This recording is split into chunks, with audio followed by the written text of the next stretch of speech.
Warning. The following information is not real financial advice and has been created to help inform on subjects that pertain to the world of finance.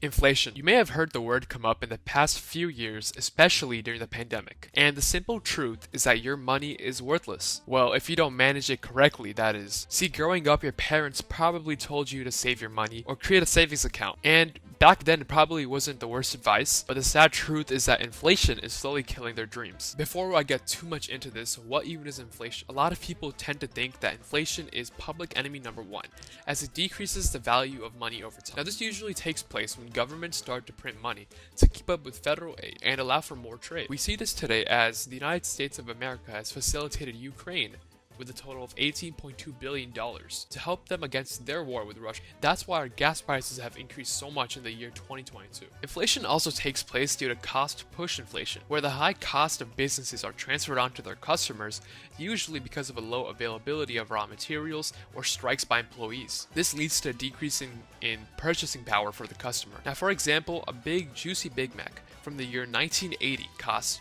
$1.60 compared to today's $4.39. Now let's go back to savings accounts. Now for those not familiar with this term, the definition from Google is quite literally a bank account that earns interest. In fact, in January of 2023, the APY, or the average percentage yield for the best savings accounts, are predicted to fall between 3.8% all the way up to 4.11%. If this sounds like random numbers that I'm just spitting out of my mouth, in simple terms, it's pretty decent. But despite this, inflation rates in 2022 destroyed these earnings, as they were 5.9%, and I don't see them slowing down anytime soon. Alright, so that's great. We're never gonna make any money. Wrong. See, there's a simple solution to this. Investments in the stock market also tend to have interest rates that give you a lot of value back. Now, for example, let's take the Standard & Poor's 500 Index Fund, or the S&P 500. It's a basket of the top 500 companies for you to invest in. In 2022 alone, the index fund had a 29% rate of return. This completely overlooks inflation rates, proving investing as a valid choice to grow your money in most situations.